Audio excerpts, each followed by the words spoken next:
रेत पर नाम लिखने से क्या फायदा, एक आई लहर कुछ बचेगा नहीं।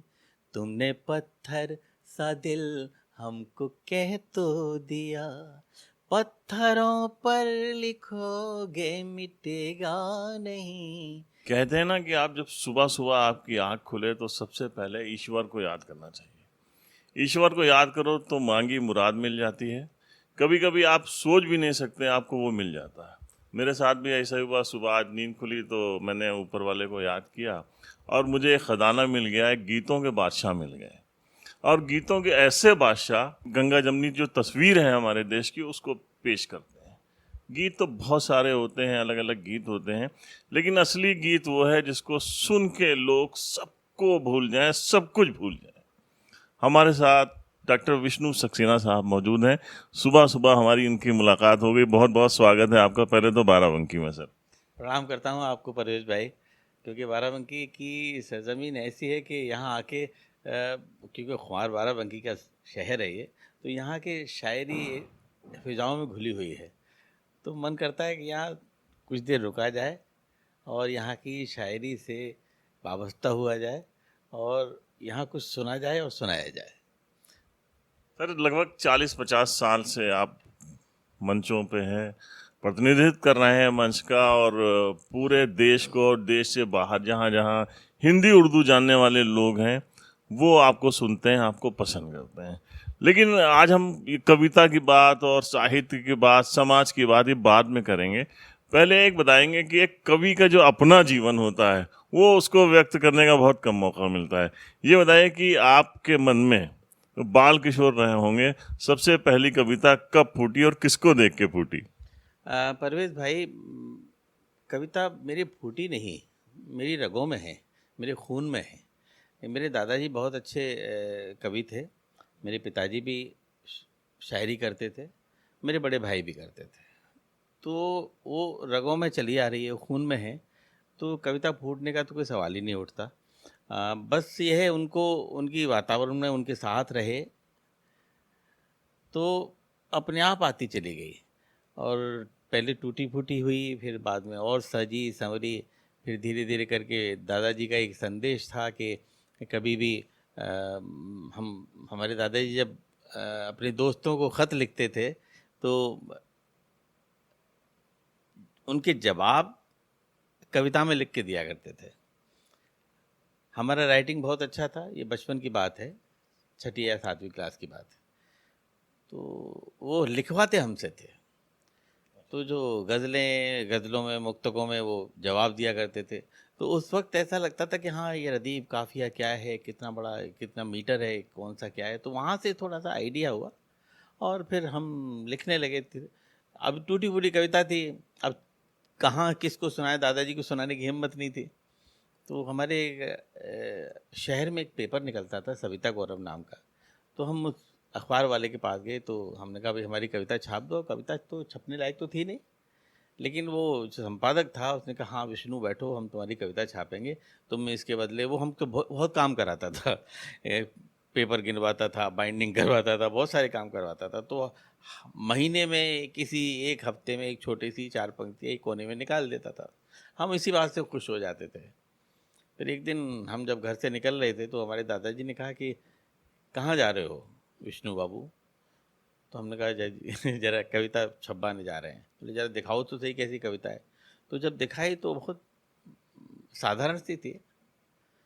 तो उन्होंने कहा कि विष्णु बाबू, खबरदार जो आज के बाद किसी अखबार वाले के पास गए, अपने अंदर वो एबिलिटी पैदा करो, अपने अंदर वो खसूसियत लाइए कि अखबार वाले आपके पास आए कि विष्णु जी हमको आपकी कविता चाहिए। कभी भी एक अखबार वाले के पास मत जाइए। वो हमारे ज़िंदगी का टर्निंग पॉइंट था 6ठी 7वीं में। उसके बाद फिर हमने कभी किसी अखबार वाले के पास नहीं गए, फिर खुद सीखी। पिताजी हमको कवि सम्मेलन और मुशायरों में ले जाते थे, पूरी रात बैठ के सुनते थे उन बड़े बड़े शायरों को। नुमाइश लगती थी, उसमें होते थे कवि सम्मेलन और मुशायरे। तो वहाँ से बस वातावरण से, संगत से इस गुलदस्ते का निर्माण हो गया। और अब जैसा भी ये टूटा फूटा, और चाहे खुशबू है या नहीं है ये तो आप लोग जाने, लेकिन हाँ बस इस लायक हो गए हैं कि लोग हमें सुन लें। सर, जिस विष्णु सक्सेना को पूरी दुनिया सुनती है और जब वो गीत जो है अपना प्रस्तुत करते हैं तो पिन ड्रॉप साइलेंट होता है, इतना लोग खो जाते हैं। लेकिन पहली बार उन विष्णु सक्सेना को कब ये महसूस हुआ कि मेरे अंदर एक कवि जो है वो चल निकलेगा और छा जाएगा? इसका भी एक बड़ा वाकया है। मैं जब मेडिकल कॉलेज में था उदयपुर में, तो जिस वक्त एनुअल फंक्शन हो रहा था, क्योंकि मेरे चाचा जी जो थे म्यूज़िक के आदमी थे, क्लासिकल म्यूज़िक के आदमी, तो म्यूज़िक भी मेरे रगों में है। तो मैं फिल्मी गीत गाता था शुरू शुरू में। तो जब एनुअल फंक्शन था तो जिस स्टेज पर कार्यक्रम हो रहा था, तो मेरे शहर के लोगों ने कहा कि आज विष्णु भी गीत सुनाएगा। तो मैंने कहा कि अच्छा है, मेडिकल कॉलेज में आप एकदम स्टेज पे जा नहीं सकते, बड़ा डिसिप्लिन होता है, सीनियर के सामने आप सर नहीं कर सकते ऊपर रैगिंग के चक्कर में। खैर चले गए। तो उस मंच पे हमारा एक सीनियर था 4th ईयर का, हमने उससे कहा कि भाई ज़रा हारमोनियम बजा दीजिए। तो सीनियर को लगा कि कहीं ये मुझसे अच्छा गा गया तो पूरे के पूरे कॉलेज में इसी की ख्याति हो जाएगी। उसने बहाना बनाया, बोले कि जी मैं तो नहीं बजा सकता क्योंकि मेरी उंगलियां थक गई हैं, 1.5 घंटे से बजा रहा हूँ। मैंने कहा तबले वाले से कह दीजिए यही थोड़ा सा संगत दे दे मुझे। वो भी उसी का आदमी था, उसने भी मना कर दिया। वो ज़िंदगी का दूसरा मेरा टर्निंग पॉइंट था। मैंने कहा कोई बात नहीं, आज की बात, आज मैं बिना हारमोनियम तबले के गाऊंगा। उस दिन मैंने एक फिल्मी गाना गाया, कौन सी है वो चीज़ जो यहाँ नहीं मिलती, सब कुछ मिल जाता है लेकिन हाँ माँ नहीं मिलती। ये फिल्मी गाना है, ये जैसे को तैसा फिल्म का। तो जिस वक्त ये मैंने गीत सुनाया, पहली 4 पंक्तियाँ सुनते ही पिंट ऑफ साइलेंट कॉलेज, उस हॉल में मेरे प्रिंसिपल थे, प्रोफेसर थे, लड़के लड़कियाँ, पूरा कॉलेज था, भरा हुआ था खचाखच। एक अंतरे के बाद तो पिंट ऑफ साइलेंट हो गया, सुई गिरे तो आवाज़ हो जाए। और दूसरे अंतरे पर तो लोग रो रहे थे क्योंकि बहुत इमोशनल गीत था वो। उस गीत ने मेरी ज़िंदगी बदल दी। और प्रिंसिपल ने अगले दिन मुझे बुलाया कि बेटे कहाँ के रहने वाले हो? मैं जी अलीगढ़ ज़िले के रहने वाला हूँ। क्या करते हैं पिताजी? तो मेरे पिताजी बहुत साधारण परिवार से थे और साधारण एक छोटा सा बिजनेस था। तो मैंने बता दिया। तो उन्होंने फिर मेरी फ़ीस माफ़ की। और मेडिकल कॉलेज में अगर आपकी आधी फीस भी माफ़ हो जाती है तो बहुत रिलीफ मिलता है। उस रात मैंने सोच लिया कि आज के बाद मैं पैरासाइट नहीं बनूंगा किसी के ऊपर, हारमोनियम तबले की ज़रूरत नहीं है, और खुद लिखूंगा, खुद गाऊंगा, किसी के ऊपर आसरा नहीं बनूंगा कि ये होगा तभी मेरा काम चलेगा। तो ज़िंदगी का दूसरा पॉइंट था वो। तब से फिर कविता करने का सोचा कि कविता सबसे अच्छा माध्यम है अगर आपके अंदर थोड़ा सा भी गुण है अपने गायन का या अपनी थॉट बाहर लाने का। यही एक ऐसी विधा है जहाँ आप सीधे के सीधे कनेक्ट करते हैं। अगर संगीत के साथ कर रहे हैं तो लोग आधे संगीत की तरफ जाएंगे कि तबला अच्छा बज रहा है कि नहीं बज रहा, हारमोनियम अच्छा बज रहा है कि बज रहा है। शायरी एक ऐसी कि सीधा शायर से या कवि से सीधा कनेक्ट होता है व्यक्ति, इधर उधर दिमाग जाता ही नहीं उसका। जैसे ये लाइट जल रही है तो इस लाइट केवल एक है, 2 लाइट होते तो दोनों तरफ दिमाग जाता, एक है तो एक की तरफ जा रहा है। तो इसी तरह से शायरी में और शायर या कवि वो सीधे के सीधे डायरेक्ट कनेक्ट होते हैं श्रोता से। तो हमारा बस यही दूसरा। सर, एक जो जब आप गीत पढ़ते हैं तो ये जो एक आपने एक जादू सीखा है सम्मोहन वाला, इसकी शुरुआत कब हुई थी? ये भी सर देखिए, इंसान कदम कदम पे सीखता है, और ये मैंने सीखा नीरज जी से। नीरज जी जब पढ़ते थे तो उनकी आवाज़ में एक ऐसा जादू था, एक ऐसी कशिश थी कि लोग खींचे चले आते थे। और फिर उनको पता था कि कौन से वक्त कितना सुनाना चाहिए और कहाँ क्या सुनाना चाहिए। एक माइक को सेट करने की जो कला है वो मैंने अशोक चक्रधर जी से सीखी। अशोक चक्रधर जी को माइक का सेंस बहुत है, वो कितनी दूर माइक होना चाहिए आपके मुंह से, ये मैंने उनसे सीखा। सर, एक आपने बताया कि reading process, learning process, thought process, एक लंबा वक्फा गुजरा, उसके बाद फिर आप जो है मैच्योर हुए इस विधा में। आजकल देखते हैं कि बहुत जल्दी लड़के लिखना शुरू करते हैं और उसके बाद फ़ौरन वो कवि सम्मेलन उन सब जगह पहुंच जाते हैं, इसलिए उनकी वो लाइफ तो एक तो कम होती है, दूसरा सर वो जो एक डेकोरम होता है, एक जो तमीज़ तहजीब होती है डाइस की, उससे भी वो ठीक से वाकिफ़ नहीं होती है। जो चेंजेस आए हैं इसके बारे में आप क्या सोच? सर बहुत तकलीफ़ होती है कि सोशल मीडिया ने फ़ायदे भी बहुत दिए, नुकसान भी बहुत किए हैं। हमारी जो नई पीढ़ी है सोशल मीडिया की कोख से पैदा हुई है, उसको इतनी जल्दी है, इतनी तेज़ भाग रही है, उसको एक्सीडेंट की चिंता नहीं है।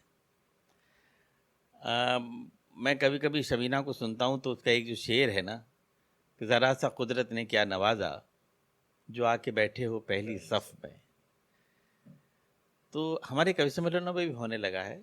हाँ, और रात को भी आपने देखा होगा, मैं एक किनारे पे बैठा हुआ था, तो ये हमारे कवि सम्मेलन के लिए या मुशायरों के लिए कोई अच्छे संकेत नहीं है। अगर हमारे सीनियर्स ने हमको आज तो कुछ सिखाया ना होता तो आज हम यहाँ तक नहीं पहुँचे होते।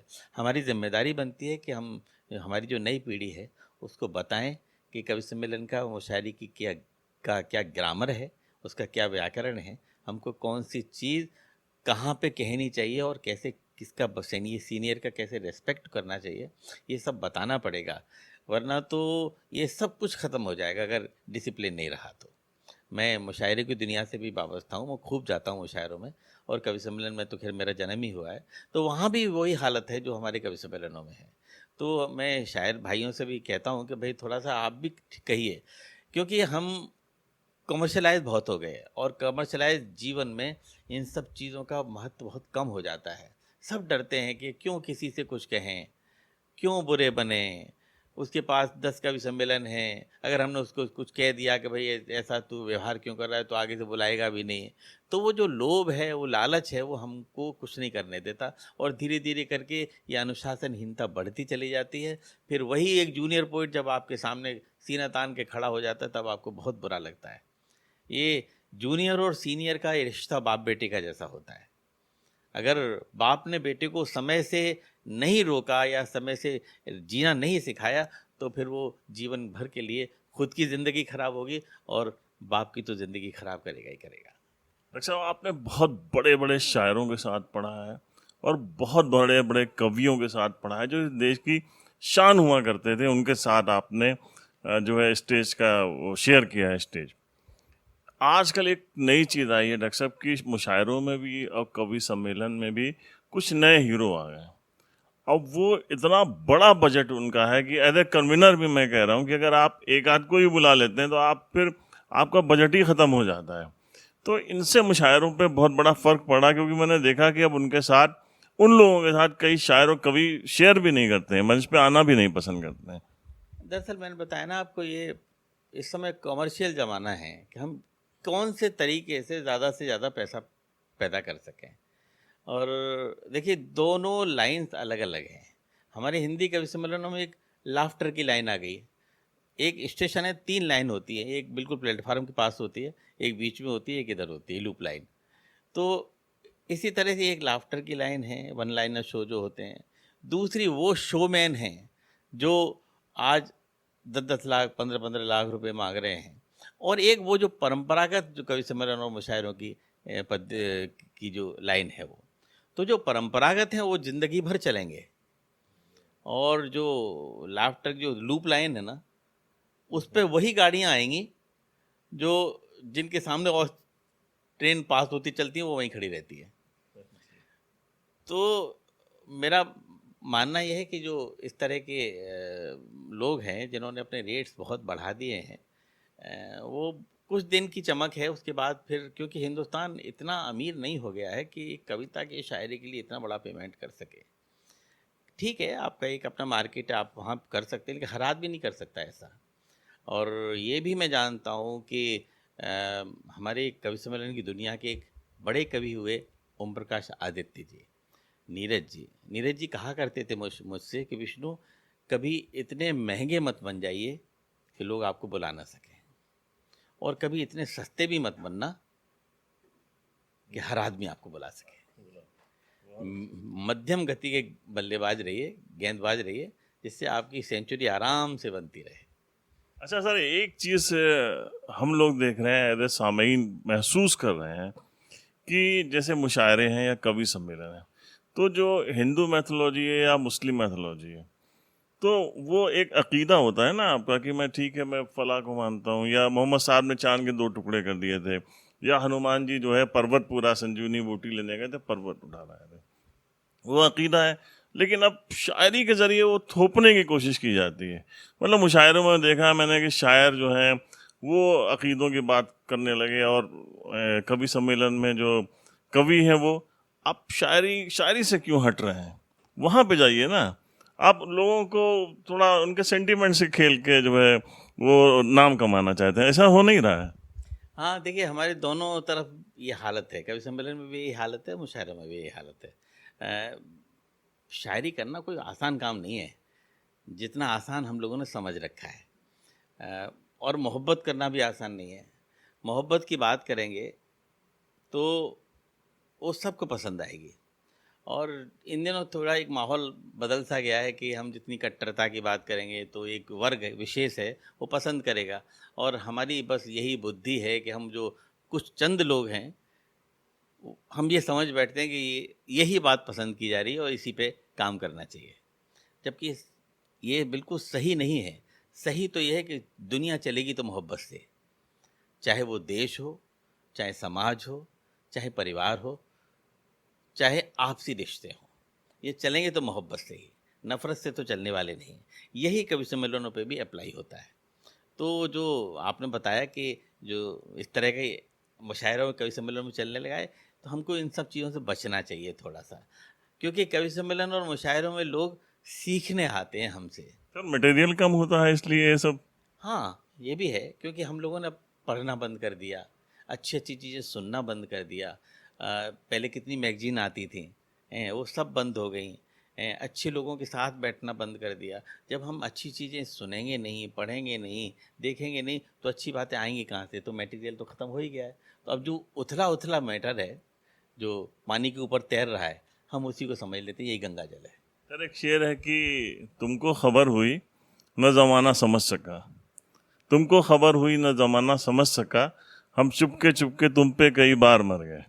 तो आपको सर हम लोग सुनते रहते हैं, कई बार आपके मतलब ऐसे गीत हैं जिनको सुन के बिल्कुल दीवानगी एक तारी हो जाती है। आपका एक शेर है कि रेत पे लिखने से क्या फायदा। ये सर ये जो है थॉट्स कहाँ से आए थे? ये चेन्नई में एक बार गया था, तो एक कवि सम्मेलन में, तो अगले दिन उन्होंने कहा जी आपको बीच पे ले चलते हैं, मरीन ड्राइव पे। तो हम वहाँ गए थे, तो मैं उसकी जो रेत भीगी हुई थी समंदर के किनारे पे, उस पे कुछ लिख रहा था। एक लहर आई, मिटा दिया उसने, फिर मैं दोबारा लिखा, फिर मिटा दिया।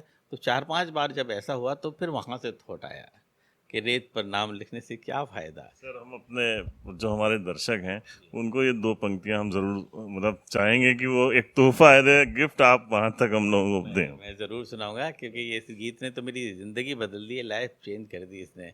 क्योंकि हम लोग ज़िंदगी भर बहुत कुछ लिखते हैं, बहुत सारे गीत लिखते हैं, लेकिन एक गीत ऐसा हो जाता है जिस पे ऊपर वाले की मेहरबानी हो जाती है। इस गीत पे ऊपर वाले की मेहरबानी हो गई है, और जब ऊपर वाले की मेहरबानी हो जाती है तो फिर मिनट नहीं लगती उसको पॉपुलर होने में। रेत पर नाम लिखने से क्या फायदा, एक आई लहर कुछ बचेगा नहीं। तुमने पत्थर सा दिल हमको कह तो दिया, पत्थरों पर लिखोगे मिटेगा नहीं। रेत पर नाम लिखने से क्या फायदा। इसका अंतिम बंद आपको सुनाता हूँ जो थोड़ा सा स्पिरिचुअल है। आंख खोली तो तुम रुक्मिणी सी दिखी, बंद की आंख तो राधिका तुम लगी। जब भी सोचा तुम्हें शांत एकांत में, मीराबाई सी एक साधिका तुम लगी। और कृष्ण की बांसुरी पर भरोसा रखो, कृष्ण की बांसुरी पर भरोसा रखो, मन कहीं भी रहे पर डिगेगा नहीं, रेत पर नाम लिखने से क्या फायदा, एक आई लहर कुछ बचेगा नहीं, तुमने पत्थर सा दिल हमको कह तो दिया, पत्थरों पर लिखोगे मिटेगा नहीं, रेत पर नाम लिखने से क्या फायदा। वाह वाह वाह वाह, सुबह बन गई हम लोगों का। और डॉक्टर साहब वाकई आपने दिन बना दिया पूरा। और कहते हैं ना कि कुछ नाम ऐसे लिख दिए जाते हैं जो कभी नहीं मिट सकते हैं। उर्दू अदब, हिंदी साहित्य, हिंदी कविता का एक ऐसा मजबूत हस्ताक्षर बन गए हैं डॉक्टर साहब, जो हमारे दिलों से हिंदुस्तान की जो मिट्टी है, इसकी जो सुगंध है, वो उसमें घुल मिल गए हैं। और ये इनका जो कविता का रस है, वो हम लोग हमेशा इनके गीतों का रस जो है वो लेते रहेंगे, महसूस करते रहेंगे। बहुत मज़ा आया डॉक्टर साहब से बात करके। बिल्कुल अंत में एक बात कहूँगा कि शायर और जो कवि धर्म है वो क्या है? कवि धर्म ये है कि हम हमारे अंदर जो बैठा हुआ है, सच्ची बात करें, अच्छी बात करें और बिना डर के बात करें। एक देखिए, सरकार को अपनी उपलब्धियां गिनाने के लिए उसके पास बहुत बड़ा बजट होता है। वो खूब अखबार छापे, खूब अपनी सूचना प्रसारण मंत्रालय से खूब प्रचार करे अपनी प्रशंसा के लिए, लेकिन उसकी कमियां गिनाने के लिए समाज में सिर्फ शायर है, अखबार हैं। जिस दिन ये दोनों बंद हो जाएंगे, इनकी ज़बान बंद हो जाएगी, तो शायर तो सरकार के लिए उनकी कमियां कौन गिनाएगा। इसलिए निर्भीकता से बात करें, जो आपको अच्छा लग रहा है वो करें और ईमानदारी से करें। अगर आप सच्चे और अच्छे और ईमानदार हैं अंदर से, तो फिर डरने की ज़रूरत नहीं है। सब ऊपर वाला आपका रक्षक है। देखिए, मौत तो ज़िंदगी में एक बार आनी है और ये जीवन का शाश्वत सत्य भी है। इससे बड़ा सत्य कुछ है नहीं।